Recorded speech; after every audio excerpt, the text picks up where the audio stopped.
إنك أنت العليم الحكيم رب اشرح لي صدري ويسر لي أمري واحلل عقدة من لساني يفقهوا قولي اللهم اجعلنا من الذين يستمعون القول فيتبعون أحسنه اللهم آمين. وبعد.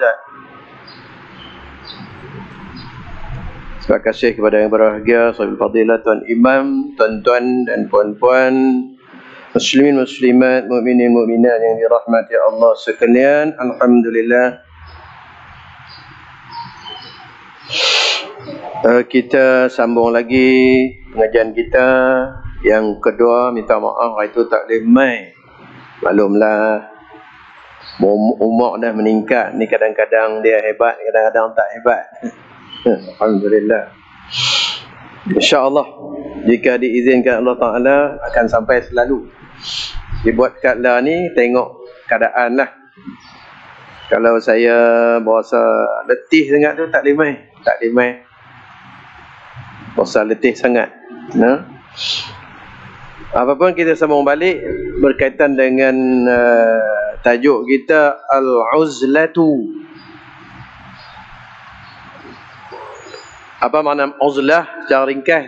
Kita ingat balik, menjauhkan diri daripada kesibukan orang atau menyendiri, bawa diri untuk beribadat kepada Allah Subhanahu wa taala.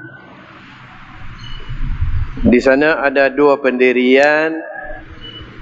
Sebahagian daripada tabi'in kata tak bercampur dengan orang tu lebih baik, afdal. Pendirian yang kedua, dia kata bercampur itu lebih baik, sebab dia ada sandaran hujah masing-masing. Kita sambung balik tajuk kita, kelebihan dan kebinasaan uzlah.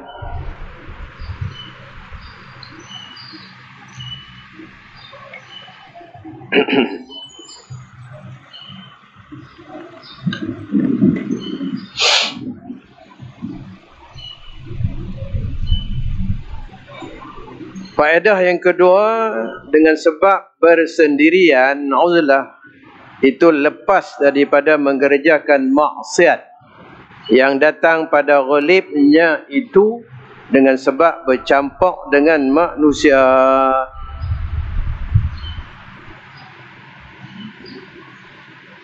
Sunyi lepas daripada mengerjakan maksiat. Kita asing diri itu melepaskan diri pada maksiat.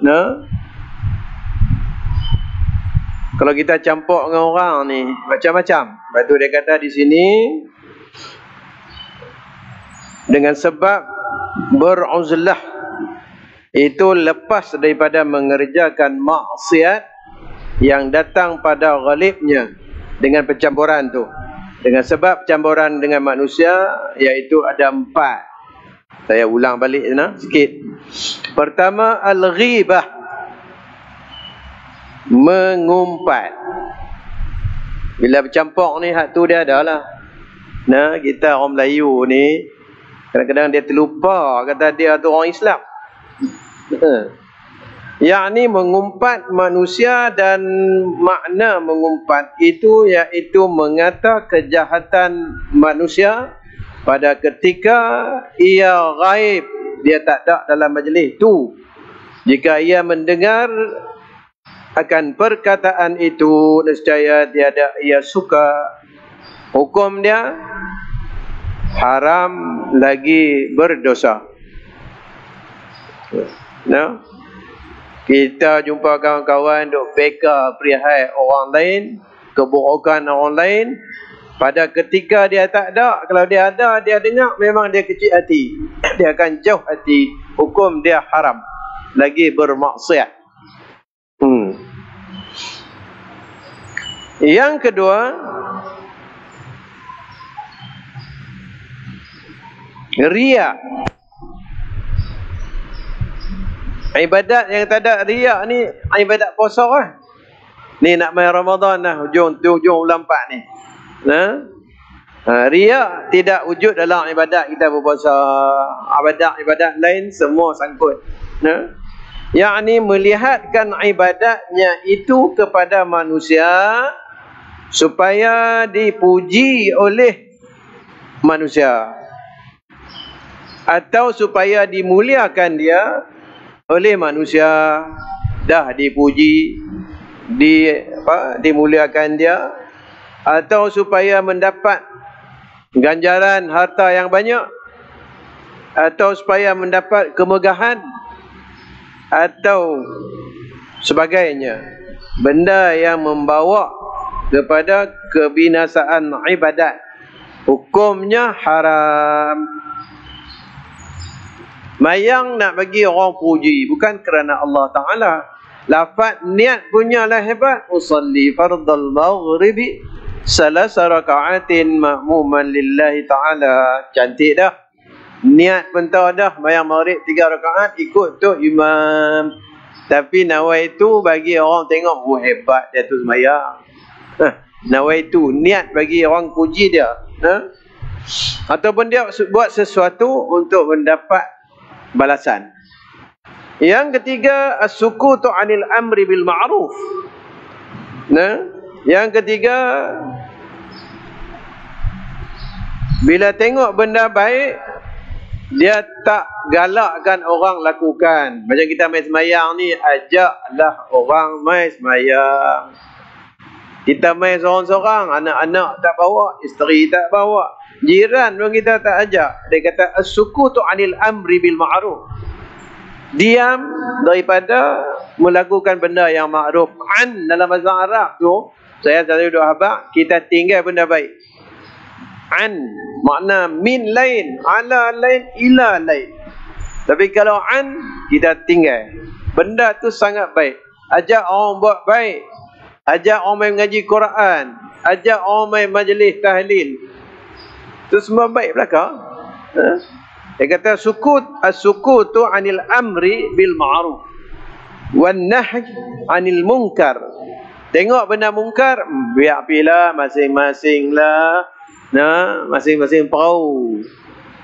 An-nahyu 'anil munkar. Dia tengok benda tu sewajibnya dia kena tegur. Dalam keluarga kita sendiri pun Allah pesan, jaga anak pinak kamu, keluarga kamu, adik-beradik kamu daripada azab api neraka. Ayah, ibu, semua keluarga, kalau kita tak mencegah benda ni, dia akan jadi macam-macam. Tu yang timbul macam-macam lah ni. Kalaulah kita doa abang, Nabi tegah, oi, umat lelaki dia jadi perempuan umat dia. Kita ambil benda yang baru duk panas lah. Tentu tak jadi. Lebih-lebih lagi ibu bapa kena jadi role model, jadi muallim dalam rumah. Qu anfusakum wa ahlikum nara, itu suruhan yang diberi amaran keras oleh Allah SWT. Hendaklah kamu jaga diri kamu, anak pinak kamu, api neraka. Qu, so wiqayah, jaga. Diam daripada menyuruh berbuat kebajikan dan diam daripada menegahkan orang berbuat maksiat. Maka yang demikian itu maksiat, mana berdosa, lagi haram. Haram hukumnya. Tak rasa gerun pun, orang lah bak haram ni tak takut sikit. Yang keempat, mengikut perangai kejahatan. Mengikut perangai jahat. Jika ia bercampur dengan orang yang berbuat kejahatan dan bersunyi daripada bercampur dengan orang yang buat kejahatan, itu lepas daripada yang demikian itu. Kalau kita tak, orang tua-tua kata kawan dengan orang jual minyak esen, saya kata ada hari itu ni badan kita wangi. Tapi kalau kawan dengan orang tukang besi, cari baju kita, betul tak? Orang tua-tua punya hadis, orang tua-tua Mana kawan orang baik, dia jadi baik. Bahkan untuk Tok Guru kampung tu, dia kata, habis-habis tak ada nama kita tu duduk dalam Tok Alim. Tuan tanya, hang pernah makan sehidang tak dengan dia? Makan sehidangnya. No. Tengok-tengok dalam senarai ujung kaki tu ada. No, makan nuri di sekian-sekian dengan ustaz sekian-sekian. Boleh masuk syurga. Banyak tu kan. No. Mahal tu. Sebab tu orang dulu-dulu tuan-tuan, saya perhati zaman pondok dulu. Mereka perhati tengok kalau Tok Guru main kampung ni, mereka mesti mengendap punya. Mana pinggan Tok Guru? Tok Guru beralih aja hilang pinggan tu, bakat lawan perebut ambil. Nak keberkatan, ditabarruk dia panggil. Dulu Tok Guru tinggal tu dalam cukup hebat. Perebut. Dah ni kita pancit. Dah. Dulu dah. Dulu berebut. Merelit pinggan tak ada basuh Nah, orang dulu tu sebab tu orang dulu hidup dia penuh dilimpahi dengan keberkatan. Sebab dia ra'i orang yang ada kebolehan. Nah, Tok Guru. Adapun ghibah yang kata mengumpat tadi, maksiat yang sangat dicela oleh syarak.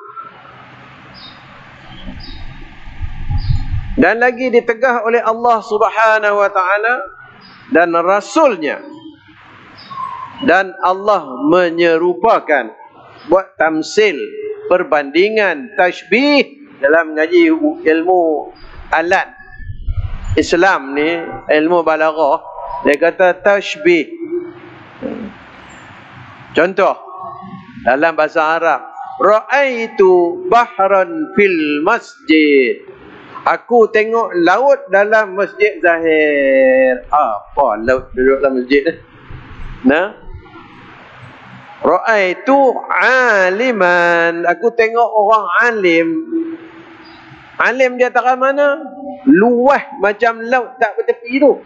Tu debat tu Arab ni, dia bandingkan orang alim tu macam laut yang tak bertepi. Ra'aitu aliman kal bahri. Nah, aku tengok orang alim tu ilmu dia luas macam laut. Sebab mengumpat ini penyakit yang sangat dicela oleh syarak dan ditegah oleh Allah dan Rasulnya.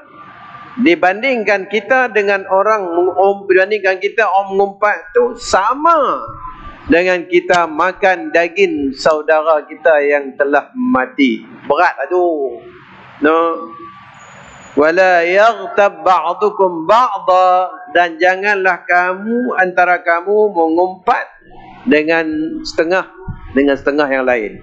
No. Sebab dia ayuhibbu ahadukum ay ya'kula lahma akhihi maitan fakarihtumuh, dalam suratul Hujurat ayat 12. No? Jangan mengumpat setengah daripada kamu akan setengahnya. Ba'dukum ba'da ayuhibbu ahadukum, adakah kamu suka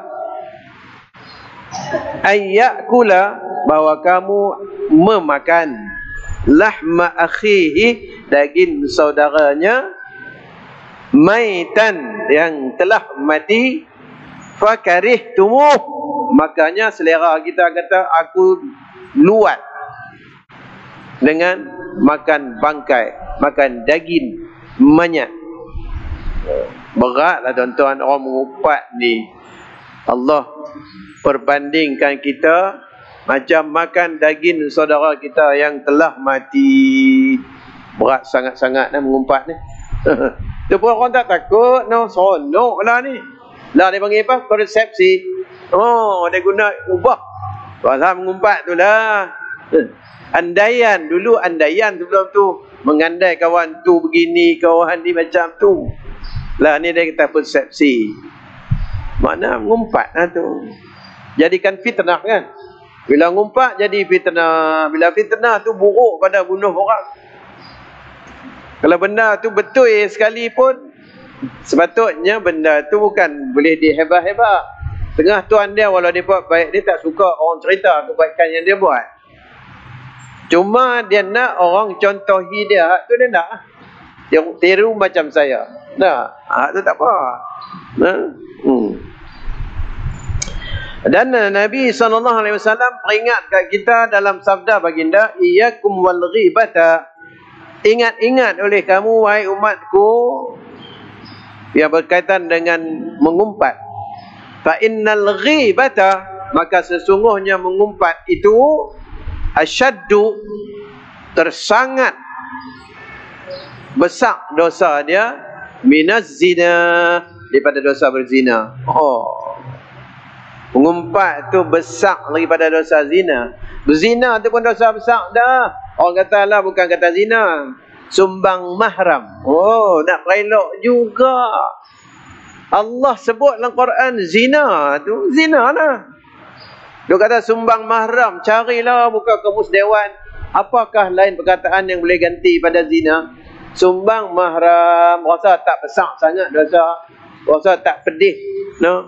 Sumbang buat apa? Sumbang mahram, macam bersantai je, no? Sebenarnya zina ni Allah sebut sangat terang dalam Al-Quran, wala taqrabuz zina. Allah kata hampir pun tak boleh zina tu. Jangan kamu hampir zina, no?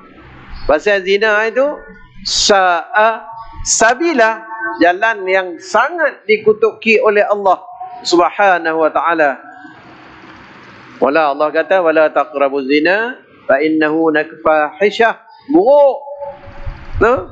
Wasa'a sabila, dahlah buruk. Jalan berzina, orang suka berzina ni sangat dimurkai Allah Subhanahu wa ta'ala. Padahal lah kalau Nabi cakap kata mengumpat itu besar daripada dosa zina, makna zina tu kecil sikit ke? Dah, zina tetap dosa besar. Tapi ghibah, mengumpat ni lagi besar dosa. Sebab kerana kita hambakan aib orang, boleh jadi perang. Itu bukan dekat bergaduh biasa, no? Bunuh-membunuh pun boleh jadi. Ya, putus silaturahim tu sah. Amboi, dia mengumpat aku tak sangka sikit. Nah. Kerana orang berzina itu kadang-kadang, tengok dia buat satu huraian. Nah, abang kata mengumpat tu besar pada dosa zina ni. Dia kata kerana orang yang berzina itu terkadang ia bertaubat daripada zinanya itu, maka Allah menerima taubatnya, selesai masalah. Nah, adapun orang yang mengumpat itu tiada diampuni akan dia oleh Allah Ta'ala, melainkan setelah meminta halal daripada orang yang diumpatnya itu. Beratlah tu. Kita mengumpat dia, Allah nak terima taubat kita, kena pergi mohon maaf kat dia. Berani tak agak-agak? Berani, gentleman tak? Pergi berdiri depan, Tuan Syekh, saya ngumpat kat Tuan Syekh hari tu. Rupanya hang tu. Dia lepang bagi sebiji ya tak? Ada anak berani agak-agak.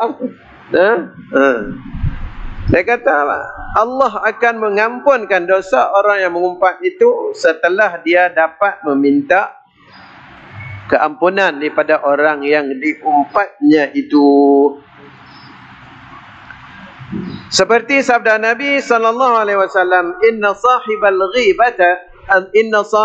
ghibati la yughfaru lahu hatta yaghfira lahu sahibuha. Nabi beritahu lagi bahwasanya orang yang mengumpat itu tiada diampunkan dosanya hingga mengampuni baginya oleh orang yang diumpatnya itu. Tuan yang kena tu, kena pahana umpat tu, kena pergi minta maaf. Kalau dia tak maafkan kita, selama itulah taubat kita Allah tak terima. Apa makna kita buat ibadat hebat, bayang rajin semua, sedangkan dosa umpat tak diampunkan oleh Allah Subhanahu Wa Taala, sebab kita tak dapat keampunan daripada Tuhan orang yang kita umpat dia hari itu. Kata Imam Ghazali rahimahullah ta'ala, wa auhallahu ila Musa alaihi salam, dan telah bertitah, ini berfirman Allah Ta'ala kepada Nabi Musa alaihi salam, man mata ta'iban minal ghibati fahuwa akhiru may yadkhulul jannati. Dia kata, sesiapa yang mati dia bertaubat daripada mengumpat dia, fahuwa akhiru may yudkhilul jannah. Siapa yang mati dia sempat bertaubat dan diampunkan dosa dia oleh Allah Subhanahu Wa Taala, dia itu adalah orang yang terakhir masuk ke dalam syurga Allah Subhanahu Wa Taala. Orang yang last sekali masuk, orang lain masuk habis dah. Ini orang dosa mengumpat yang telah diterima taubat oleh Allah Ta'ala, dia adalah orang yang terakhir masuk syurga Allah. Mujok boleh masuk syurga juga. No. Weh, ujung-ujung pun alhamdulillah lah masuk syurga juga. Nah. Wa man mata musirran 'alaiha, dan siapa yang mati berkekalan dia dengan hobi dia atau habit dia, minat dia dengan umpatan, fahuwa, maka natijah keputusan dia di akhirat besok, man yadkhulun nar, awwalu man yadkhulun nar, dia mati dengan kekal cara hidup dia, duk umpat orang, jadi satu kehebatan bagi dia. Kalau boleh umpat orang, dia puas, dia mati celah tu tak dan bertaubat, dia adalah orang yang pertama akan dihumban oleh Allah Subhanahu Wa Taala dalam neraka dia. No, taubat pada mengumpat tadi boleh masuk syurga, tapi orang akhir. Tapi hak ni dia mati dengan umpatan, hidup dia, kerja dia terkenal dah dengan umpat orang. Dia adalah orang yang pertama masuk neraka Allah Subhanahu Wa Taala. Kata Imam Ghazali rahimahullah ta'ala, ni kita bab umpatan ni, dia masuk dalam bab mengelak diri ya tuan-tuan. Ya'lam annal wajiba 'alal mughtabi, adalah ketahui olehmu wahai tuan-tuan dan puan-puan sekalian, annal wajiba 'alal mughtab, bahwasanya wajib atas orang yang mengumpat itu, ayyandama wa yatuba wa yata'assafa. 3. Nah, orang yang rajin duk mengumpat ni, dia kena ada 3 benda, kena selesai: menyesal, bertaubat, dan menzahirkan kedukaan, kedukacitaan, susah hati daripada perbuatannya itu, supaya keluar ia daripada dosa pada hak Allah Ta'ala. Dosa dia dengan hak hablum minallah, hak Allah Ta'ala. Dosa umpat orang tu, kalau kita dapat elak kata dia, tapi dengan syarat tu dia lah. Nah, kita kena bertaubat, lepas itu menyesal, berduka cita di atas perbuatan mengumpat itu, baru lepas hak kita dengan Allah Subhanahu Wa Ta'ala. Tidak berat.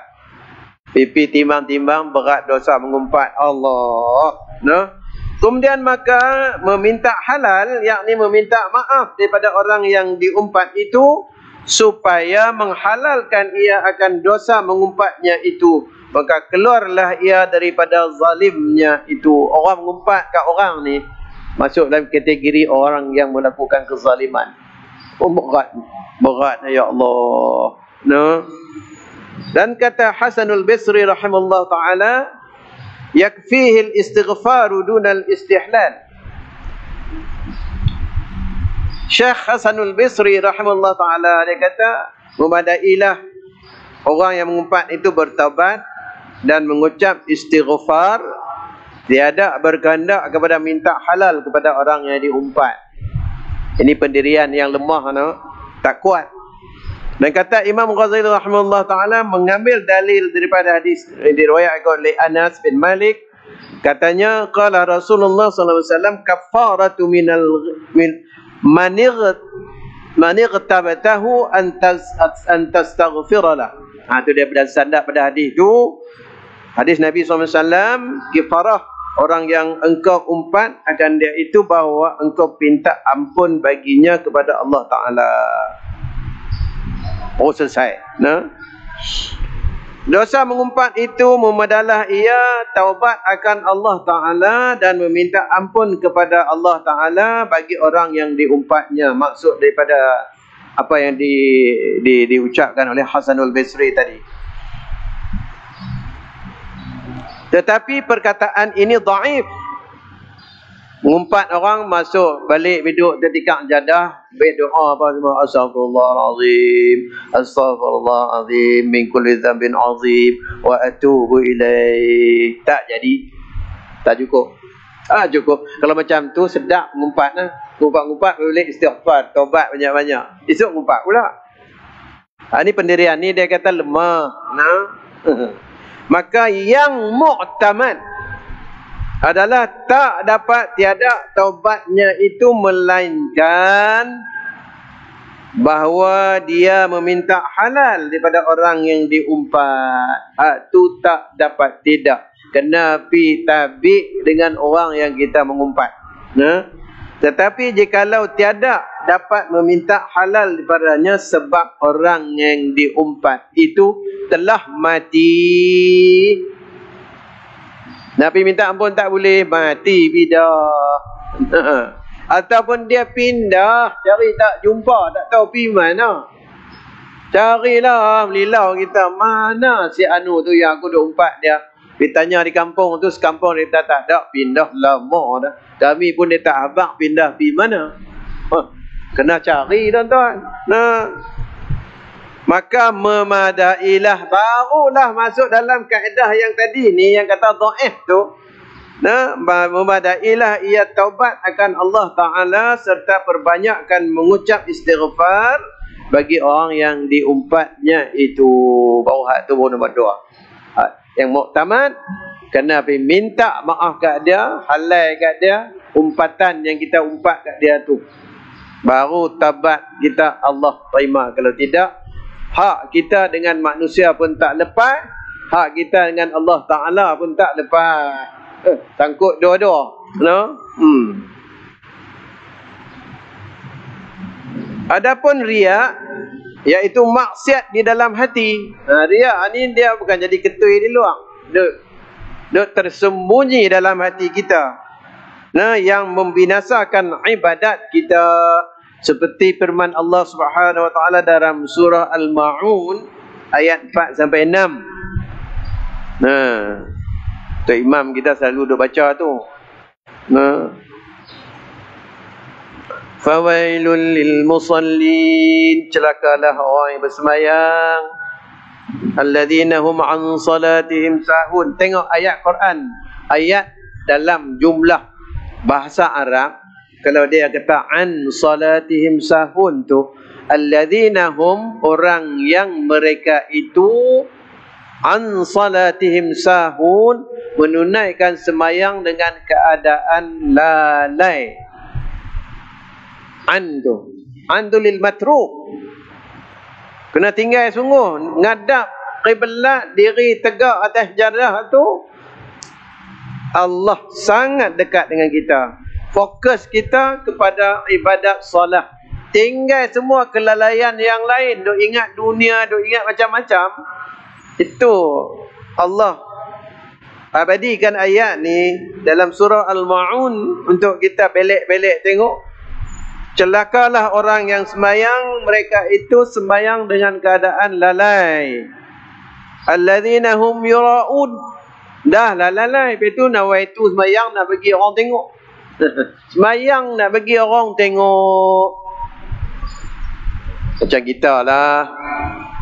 Masa muda-muda dululah. Pak mentua, mak mentua main rumah, wih, jadi Tok Imam sakan. Tu, Pak mentua balik sembang sebulan di kampung. Aku dapat menantu betul, dia kata. Imam mayang aku puas. Puasa macam tak naya bagi anak aku jadi isteri dia. Pak mentua balik, Jahanam. Artinya tuan-tuan dan puan-puan, fawailul musallin disediakan, maka disediakan dalam sungai, disediakan sungai dalam neraka Jahanam itu bagi orang yang sembahyang lupa, lalai daripada sembahyang mereka itu hingga meninggalkan mereka itu akan dia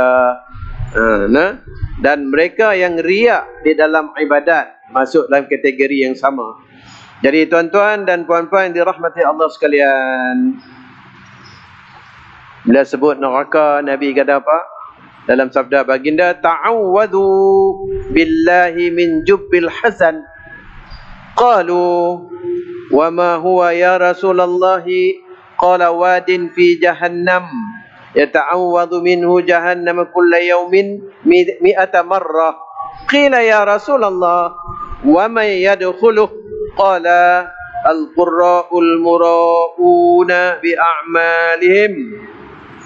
Ni, minta lindunglah daripada Allah Subhanahu wa taala kita semua ni. Ta'awwazu, makna Nabi pesan kat kita minta lindunglah kepada Allah min jubbil hazan.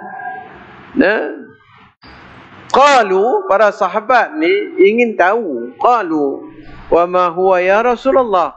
Apa dia jubbil hazan tu ya Rasulullah? Nabi bersabda lagi, wadin fi jahannam. Yang kata jubbil hazan ni suatu wadi, suatu anak sungai dalam neraka Jahannam. Neraka Jahannam tu besar. Jubbil hazan, orang yang suka mengada-ngada, muraun, yuraun ni menunjuk-nunjuk, dan orang yang suka mengumpat ni akan dihumban ke nakam ke dalam wadin dalam satu lalu apa caruk lah kalau di Malaysia ni, anak sungai nah. Jubbil hazan, nama khas dia Jubbil Hasan. Jubbil Hazan, satu anak sungai neraka dalam neraka Jahannam. Dan kalau boleh Nabi pesan kita, minta lah sehari 100 kali, ya Allah wa qina azabannar. Kita baca sehari 5 kali aja doa. Tu buat sembahyang 5 kali lah. Tak sembahyang 5 kali tak baca juga. Ataupun sembahyang tak ada baca doa, sama aja. Ingat doa itu mukhul ibadah. Nabi kata doa yang kita tu baca lepas sembahyang tu, dia adalah otak bagi ibadat. Kalau orang sembahyang tak berdoa, seolah-olah kita buat ibadat ni macam orang-orang. Tahu orang-orang kan? Orang ni tak ada otak. Orang-orang ni orang buat bendang zaman dulu lah, bendang tahun sekali tu. Kain baju sekerat Kedah mak lama tu, dengan kain batik lepas buruk dia carik-carik itu. Kita buat orang-orang tapi tak bendang, hala burung cak makan padi. Itu orang-orang. Maknanya tuan-tuan dan puan-puan sekalian, kita ni seolah-olah mayang kalau tak baca doa, macam orang-orang mati sebelum ajal. Sedangkan Allah pesan dah kat kita, ud'uni astajib lakum. Ni lebih-lebih gila ni. Kita ada novel coronavirus ni, kena rajin banyak minta doa. Sebab kuman dia ni sangat bahaya, tersangat. Di Malaysia pun dah banyaklah, nambah setiap hari nilai orang yang dah positif coronavirus.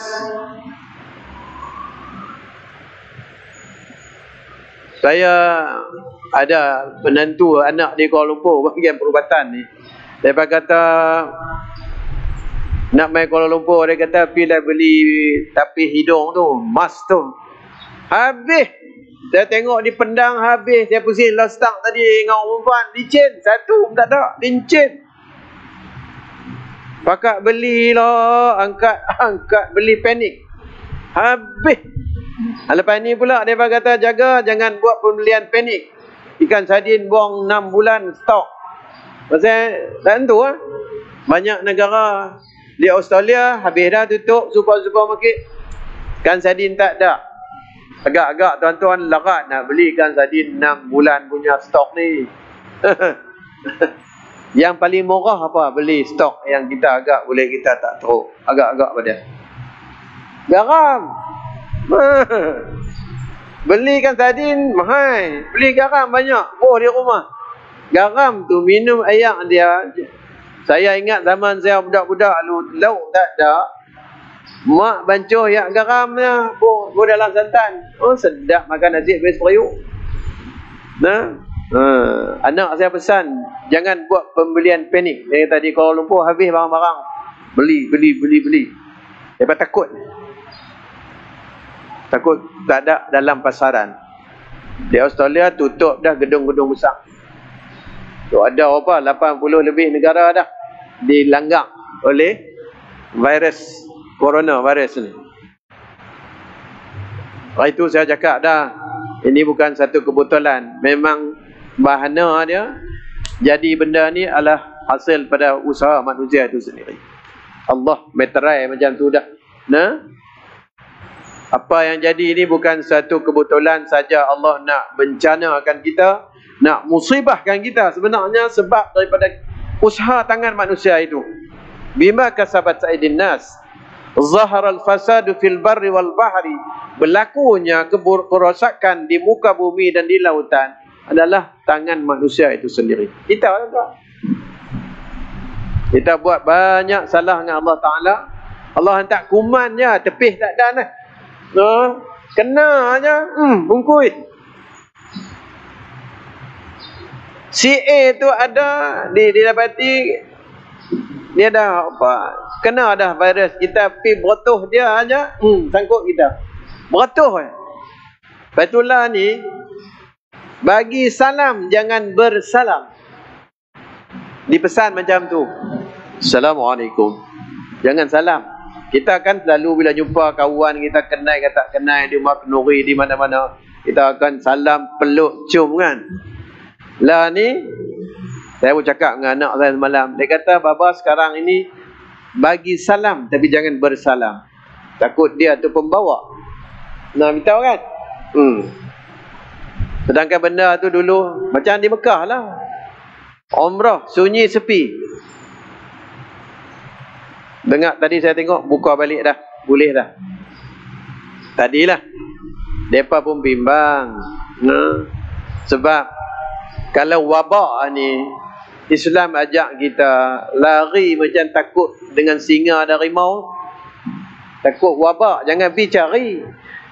Tahu ada benda di situ ada. Dia kata Allah kata tak jadi. Hafilah. Pergi langgar tempat tu mudarat. Kita pergi kena. Kita saja pergi. Orang kata Islam ajak kita wala tulqu bi aidikum ila tahlukati. Jangan buang khetiak, kata orang Melayu. Dalam agama Tuhan kata jangan kamu belenggukan tangan kamu di atas pondak kamu, tengkok kamu. Makna jangan buang ikhtiar. Tahu dah kawasan tu, kawasan no entry, bahaya. Kita gagah pergi juga, jerangkap samak duk ada, putihlah kaki. Nah ni, hari ni lagu tu lah. Saya sebenarnya esok Nabi Kuala Lumpur. Kata dengan anak-anak, boleh kan ni? Nak kapal terbang kan, dah tahu pergi rata kan? Takut juga. Tapi tawakal sikit-sikit lah nak buat. Kau nak naik kapal terbang. Dia kata, beli emas. Nak kapal itu pakai terus. Turun kapal, lempang tu, biar alin cukup balik. Kena standby dah nak pergi Kuala Lumpur je. Kena ketiak lah. Dia masuk dalam kaedah mengaji ilmu agama, tuan-tuan. Kalau mengaji fiqh, usul fiqh, dia kata darul mafsadah muqaddamun ala jalbil masalih. Tolak bala tu penting sebelum mencari kebaikan. Tu kaedah tu. Tahu ada benda tu virus sedang melebar di seluruh dunia, dinasihat kita, ditunjuk jalan, orang bagi pencerahan laluan kat kita, kita pakailah. Bukan salah nak pakai mask tu, tak mahal pun. Tadi saya pergi di farmasi tu, dia kata kami di farmasi pun tak tahu ada tuan, kami potong kain buat sendiri pula. Terpaksa. Potong kain, buh tali atas bawah, nak ikat tengkok, ikat atas. Terpaksa. Tak ada. Habis stok. Tengok, di sebalik bala tu ada ni'mah. Nikmah ada ni'mah. Kelang buat emas tak dan pusing injin punya laku. Yang untung peniaga, tak kira lah farmasi ke apa ke. Tu nak abang, bila bala Allah turun, ammah. Iza nazala al-bala ammah. Bila Allah turunkan musibah bala tu, semua pakat kena. Di sebalik musibah tu, nikmah dia panggil. Ada ni'mah. Peniaga hak jenis alat-alat kesihatan ni sangat laku. Tu apa, hak bubuh di tangan tu, lepas kita jabatkan, kita pegang pergi mana-mana balik rumah, basuh-basuh lap, pakai datang tu pula. Beli juga RM20 botol. Kalau sejuta botol kali 20, bayangkan. Rakyat Malaysia bukan sejuta. No? Bayangkan kalau botol RM20, kalau sejuta orang, tak 20 juta.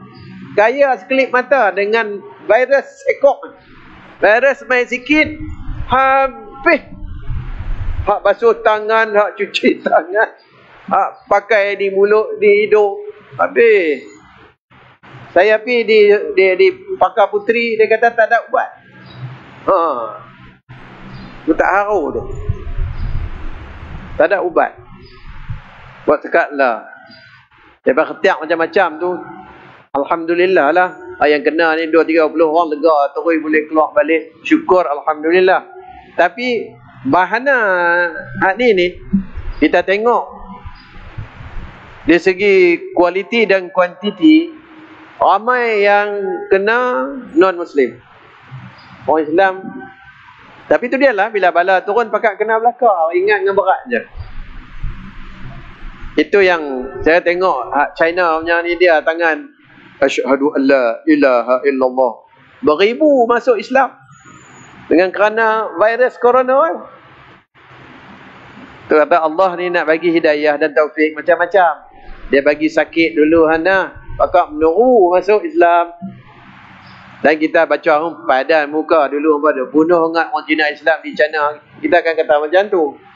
Jadi asbab lah. Tu jadi sebab dia. Sebab dia Allah nak tunjuk, kata aku ni maha berkuasa. Nah, hatta sampai pergi sana balik mai kena karantin. Bayangkan bahaya tak bahaya tu dia. Kita jalan bebas, alhamdulillah kan. Itulah jangan tinggal. Kita duk make wuduk tu tuan-tuan. Kita duk basuh anggota wuduk yang diwajibkan pada kita tu. Basuh muka ni selain pada kewajipan berwuduk. Basuh hidung, dosa kecil hidung luruh. Kumak, kelak dosa kecil mulut. Basuh muka tu ambil wuduk. Sah sembahyang kita. Tapi berserilah muka tu, berserilah tangan tu, berserilah kaki tu. Kuman tu main nak masuk tak boleh. Dia ada immunity pada diri orang Islam. Tapi dia kata orang yang tidak buat maksiat. Tapi kalau orang Islam tu dia sembahyang gitu-gitu je, kena. Sebab dia buat maksiat. Dia sembahyang gitu-gitu. Puasa rajin buat, segan tak buat, musibah dia akan kena. Allah, kalau orang jaga sembahyang dia, insya-Allah tak akan kena. Nah. Jadi tuan-tuan dan puan-puan yang dirahmati Allah sekalian, Nabi ajak kita elak diri daripada jubil hazan, makna satu anak sungai dalam neraka Jahannam. Kalau boleh banyak-banyaklah kita beristighfar, minta lindung pada Allah Subhanahu Wa Taala 100 kali sehari. Dan sahabat tanya Rasulullah, siapa yang nak masuk jubil hasan ni? Kata dia, al-qurra'u al-mura'una bi'a'malihim. Bagi orang yang membaca Quran dalam di luar semayang ke, dalam semayang ke, ataupun amalan mereka buat tu mura'un, yura'un, nak bagi orang tengok, nak bagi orang puji, masuk dah dalam jubbil hasan. Takut kita dah dengar neraka Jahannam, rupanya ada pecahan dalam tu. Jubbil hasan ni untuk orang yang macam tu.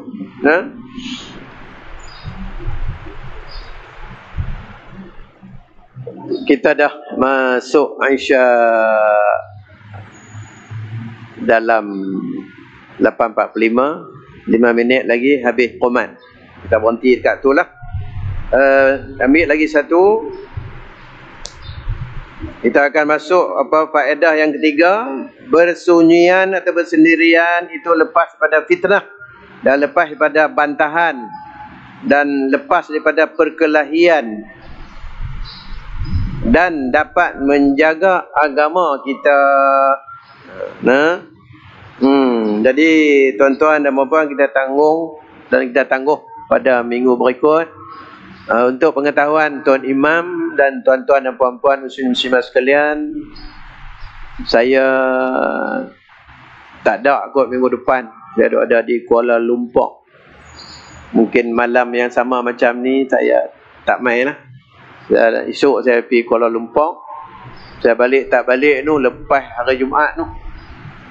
Tak tahulah hari apa nak sampai balik. Wallahu a'lamu bis-shawab wa ilaihil ma'ab. Bismillahirrahmanirrahim. Alhamdulillahirabbil alamin wassalatu wassalamu ala sayyidil mursalin wa ala alihi washabihi ajma'in. Allahumma rzuqna fahman nabiyyin wa hifzal mursalin wa ilhamal malaikatil muqarrabin wahdina bi hidayatil arifin birahmatika ya arhamar rahimin. Walhamdulillahirabbil alamin. Wabillahi taufiq wal hidayah. Wassalamu alaikum warahmatullahi wabarakatuh.